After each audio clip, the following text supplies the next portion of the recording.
Kung sa pagtulong ng usapan ko, yan all isa ka lang. Oh, yo, yo!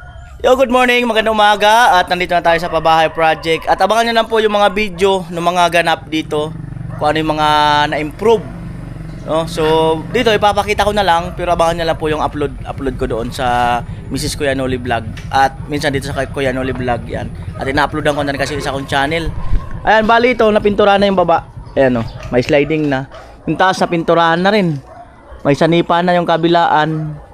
At ito, maglalagay na lang ng flashing. Ayan. Wala na yan, ganyan na yan. Alulod sana, kasi hindi pwede lagyan. Yan na pala yan. Ang girid-girid lang yan. Ganyan na pala yan. Oo. Kasi tutuloy yung ano.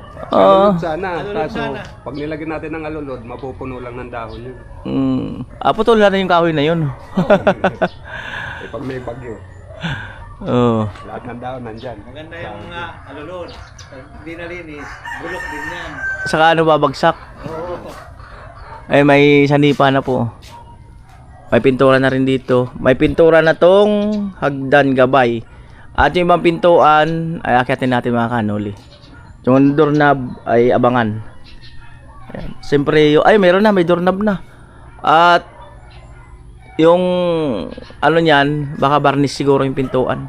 At kinakasa na rin yung bubong ng hagdan. Ayan, at silipin natin. Record. Natimpa sa likod. Bali, mamaya bibili kami ng pang waterproofing. Ayan. Ayan, napinturahan na ni Kuya Joel. Pati loob ito, i-retouch na rin to. At naumpisahan na rin yung tiles. Ayan. Naumpisahan na rin. Itong likod, ayan o. May pintura na rin yan. Wow. Ang ganda.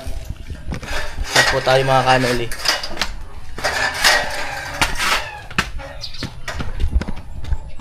Grabe. Ang ganda ng pintuan, no? Bagay na bagay. Uy. Ayan, naka-tiles na. Uy! Okay na yan. Ang ganda. Grabe. Tanggalin natin ito para maganda. Napakaganda. Napakaangas, oh. May wishboard na rin pala to. Pinis na yan, yun naman sa gilid. Grabe. Napakaangas na tiles. Wiring na lang. Pero yung kesame. Yan. So ito ang yung waterproofing natin. Yan. Lupit. Wala pa yung mga nito. Wala pa. Yan. So ito. Doorknob syempre. Ito. Yun. Kapay na rin yan. Papainal na lang. May first coating yan. Pasputin na daw yan. Ayan. Yes, lang yan sa kantina. Kabangti. Ayan. At ito syempre. Madulas ba tong ano? Hindi naman madulas eh. Hindi naman madulas. Tama lang. Baka ito kasi madulas sa terrace. Pero hindi naman. Hindi naman pala. Oh. Hindi naman siya madulas. Ayan. Ganda. Tapos ito ma-designan pa to. Ang ganda.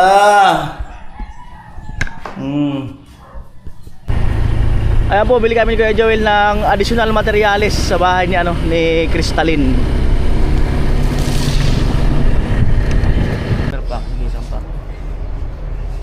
Anong size? Thick screw. Didos? May media. Wala medium. Kinapos dugtungan na lang. 100 pieces lang? Ha? 100 pieces lang? Oo, sige. Nabitin lang kami. 1 gallon sanding sailor. 3, 5, 5. Ay po, wala ko ng tricycle sa kanto. Bali sa isang hardware kami kumuha ng pang waterproofing. Wala dun sa isang hardware eh.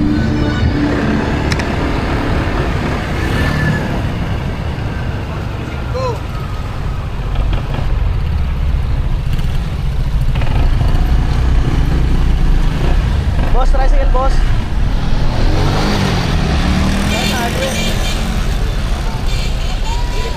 Oo.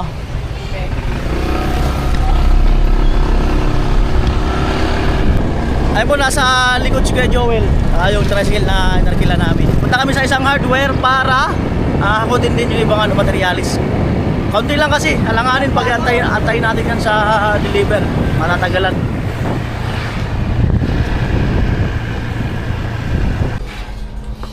Ayan na po, kinukuha na yung aming order. Ay, 10mm yung upat. 10mm. Square bar, darwa. Ay, oh.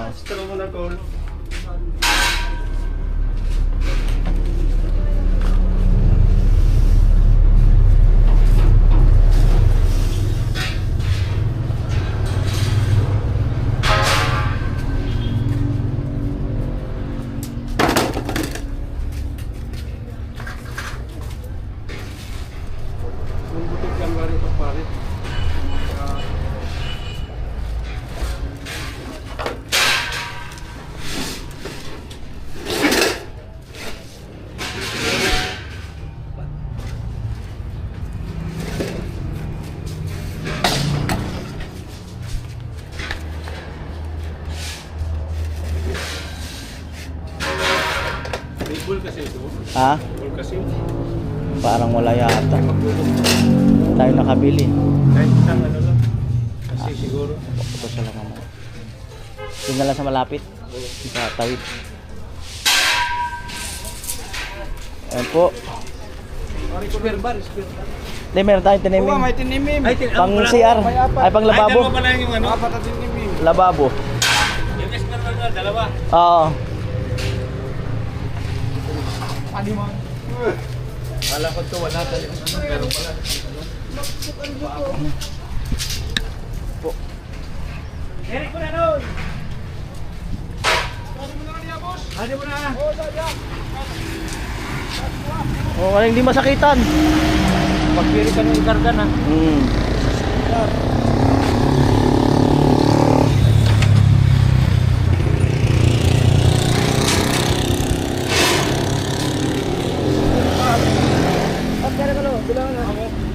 Simento.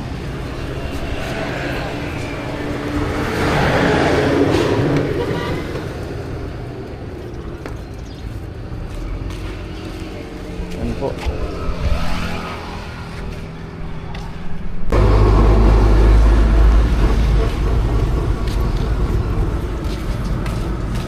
Kaya ito si Tanggol.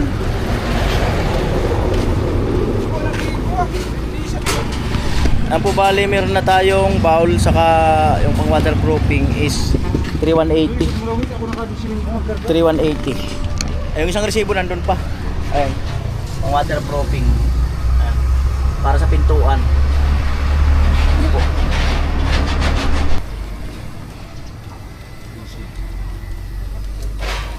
Adhesive. Likod na lang. Nasa likod.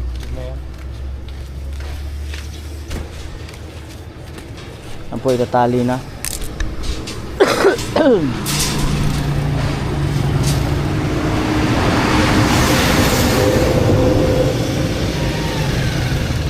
Pinsan! Saan galing?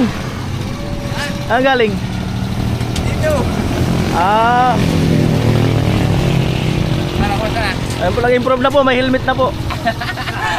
Nairam ko lang to ha. At mo nang puno yung bag mo? Kuha mo na, may kakabit mo na ako doon. Ay, kakabit ka. O pala, pagkatapos ko, Oo. trabaho ko tayo. Ay, kakabit mo na daw siya. Ano ba dyan? Kumusta? Ayos man. Yan po, at meron tayong dalawang semento. May mga i-retouch pa doon sa bahay ni Talin.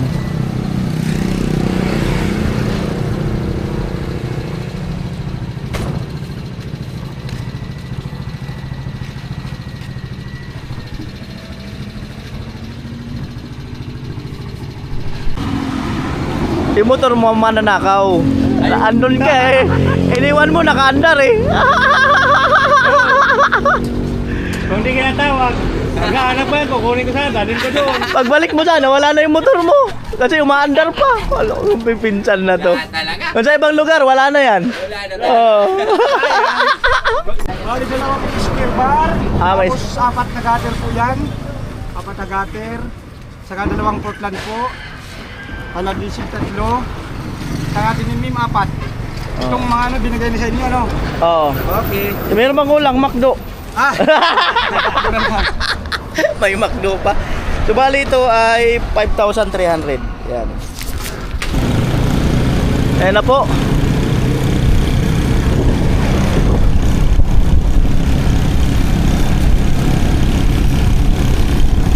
Ayan po, halos 80% ng babae project natin kay ano, kay Crystalline.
Ayan na po yung tricycle.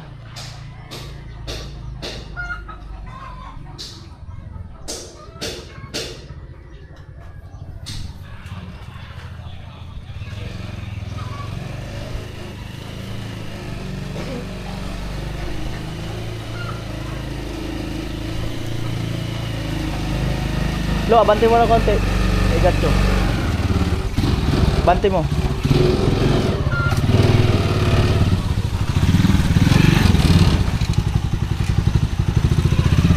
Ops.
Yan na po.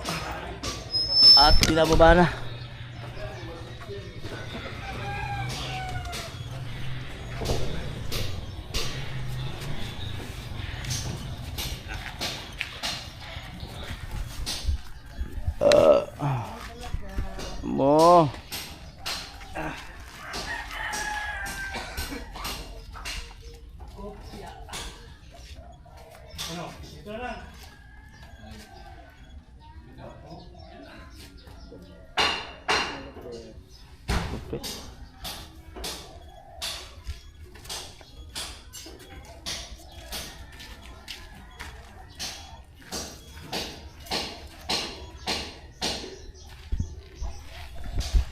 Nakabad na kuya?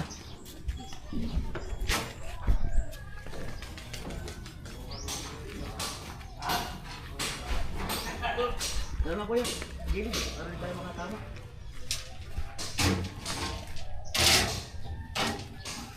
Hindi kuya. Yeah. Napag. Lupit, viewers pati yan si Kuya. Shutters. Viewers yan, nanonood yan ng mga vlog.